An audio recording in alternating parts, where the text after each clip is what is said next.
Hello and welcome back everyone, I'm Day-Glo Buffalo and this is Let's Play Leather Goddesses of Phobos. When we last left off we were in the throne room of the legendary King Mitre, who turned everything he touched into 45-degree angles, even his own daughter. So something tells us there's probably a puzzle here, probably something involving the daughter, but there's nothing we can do about it right now, so let's just move on. We'll get back to him very soon. So south, ruin. You stand amongst the ruins of a mighty castle. The only part of the castle that is more than a pile of rubble is to the north. A path leads out of the ruin to the south. Trent trails along. So let's go further south. Martian desert. As you wander amidst these towering dunes of red Martian sand, you notice three distinct pathways. North, east, and west. Trent follows you. So let's go west first. Another ruin. Wind whistles among the fallen archways, crumbled balustrades, and black circle of this ruined castle. Black circle, very important. There do seem to be quite a few of them around here, eh?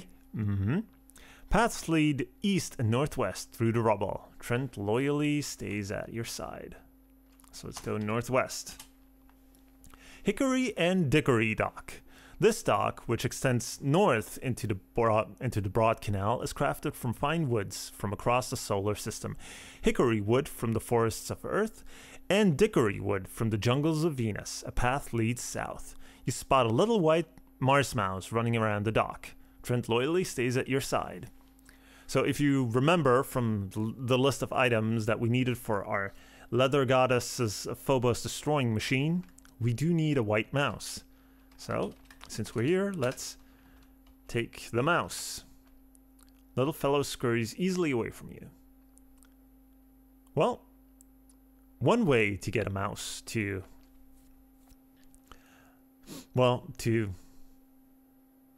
be scared at least, or to react, since we have a very nice picture of a cat, we show the painting.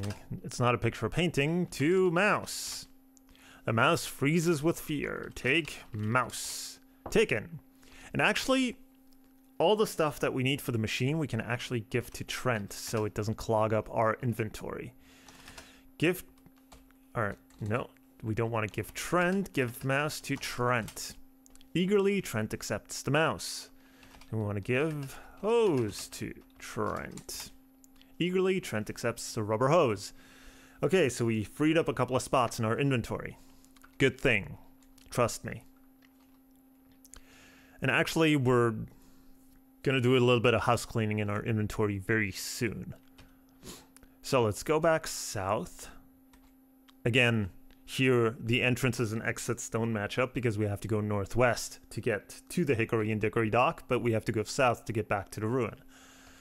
So east, Martian desert. East, yet another ruin. This ancient castle now lies in ruins.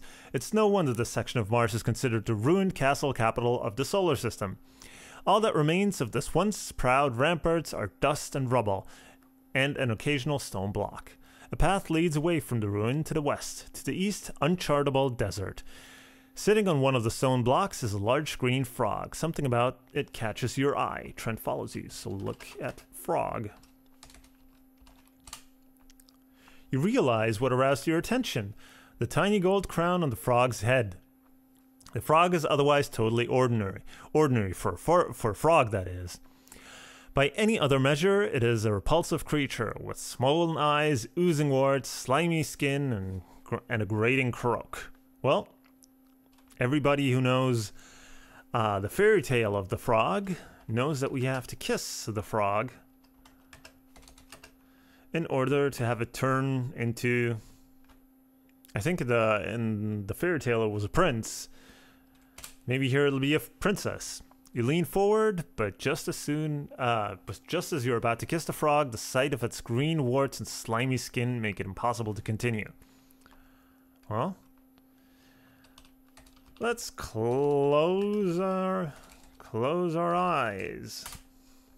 Your eyes are now closed. Kiss frog.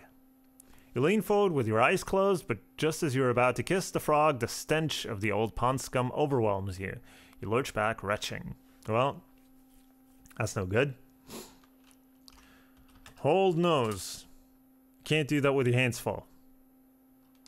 Drop all. Drop all. Hold nose. Okay, you're now covering your nose with your hands. Kiss frog. You lean forward with your eyes closed and your nose shut. But just as you're about to kiss the frog, the creature lets loose a loud croaking ribbit. You admit that you're incapable of kissing under such circumstances. Oh, that's no good. Let go of nose. You can once again sense with your nose. Open eyes.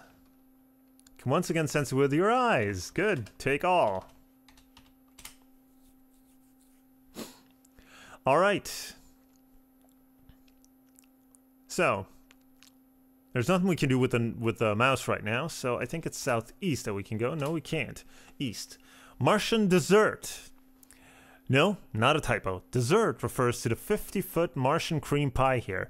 A mirage, of course. People hopelessly lost in the desert often see strange mirages, such as cream pies, lakes, or trails to the northwest and southeast. Trent loyally stays at your side. Well, let's see if it really is a mirage.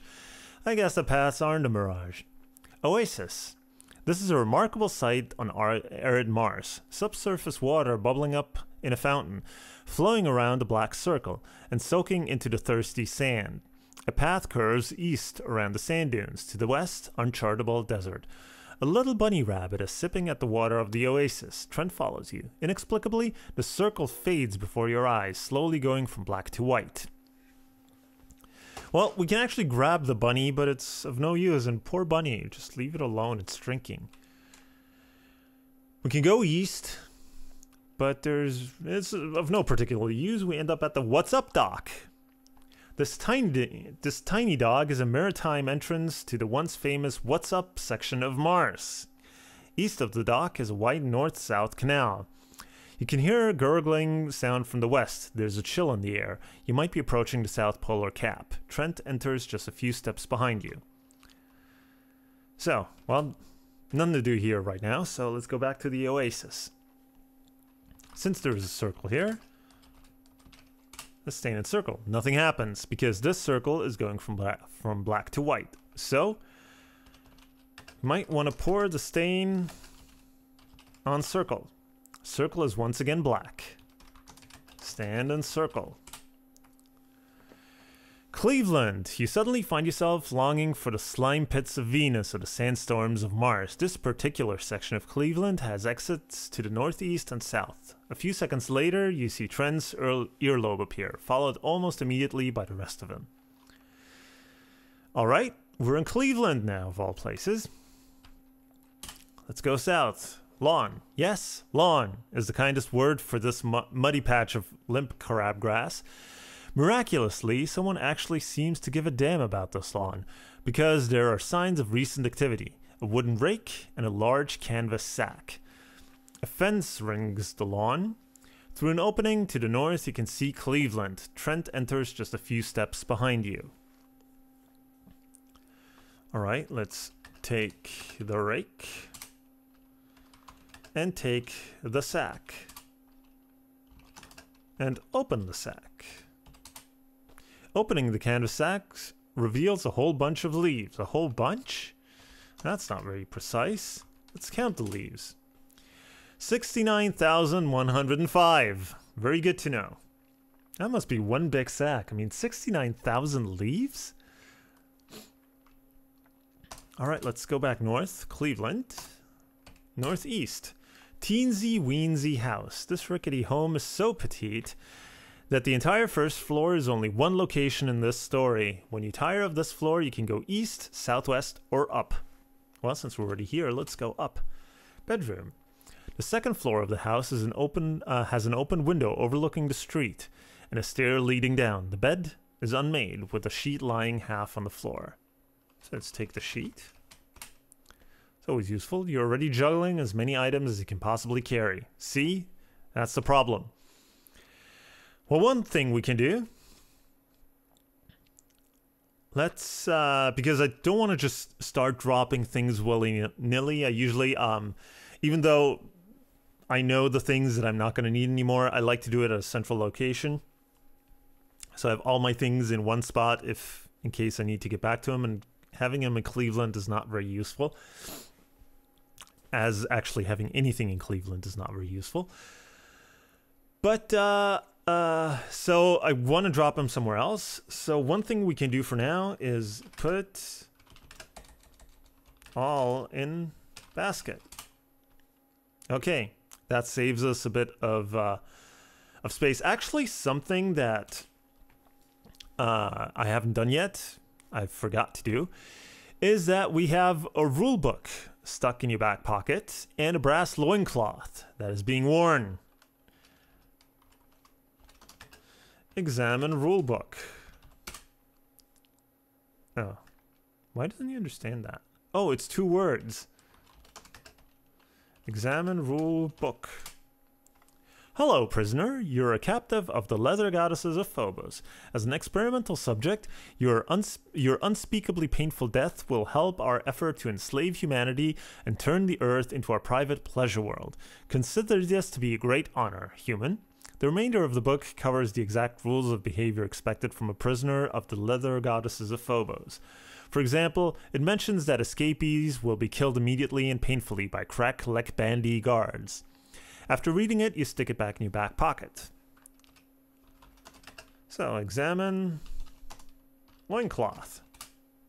The brass loincloth, tight but comfy, covers only the bare essentials. Look in loincloth, because we're dirty that way. In loincloth. 1 U, 2 a rule book. Okay. So, we've already taken the sheet, right? Let's have a look.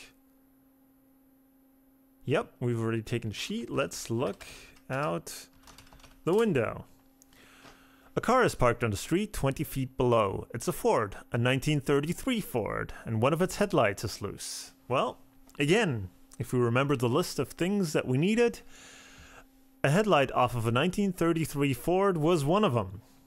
So, since we already have a sheet and we have a rake, we can cut the sheet with the rake. You rip the sheet into strips of cloth. Tie strips together. With the expertise of one who has watched countless prison escape movies, you tie the strips into a rope.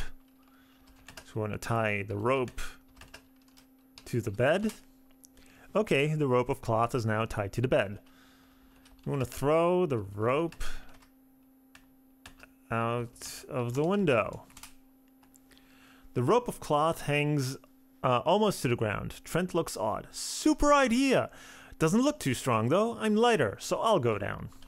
Okay, so let's wait for Trent. Time passes.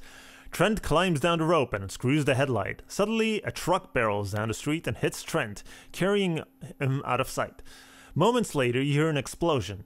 As the smoke drifts past the window, your eyes fill with tears. You hang your head in sorrow for a moment to honor your brave, loyal companion who gave his life that humanity might be safe from the terrible scourge of the leather goddesses of Phobos. Well, now that Trent is dead, there's actually no safety from the leather goddesses, because he was the one who actually had an idea for a machine that could save us. So what do? Well, let's just wait.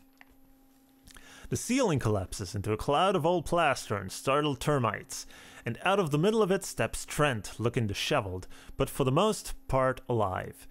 That truck explosion knocked me into the basement of some nutty professor who strapped me into a faster-than-light missile he was about to test. Halfway to Pluto, I was intercepted by slavers looking for asteroid mining laborers. I beat off almost 30 of them, but they just kept coming and coming. Just then, I noticed a black circle which led to a spot about 4 feet above the floor of the attic. Or what used to be the floor of the attic. Anyway, I got the headlight. He points to the battered but usable headlight on the floor. So, let's take the headlight.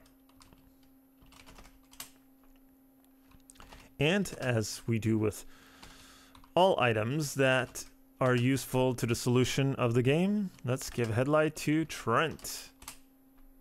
Eagerly, Trent accepts the headlight. Let's untie the rope, because it might come in use. You pull the rope of cloth and untie it, and take the rope. Taken. All right, so, well, we'll leave it off here in Cleveland, in the bedroom, so we can have a nap.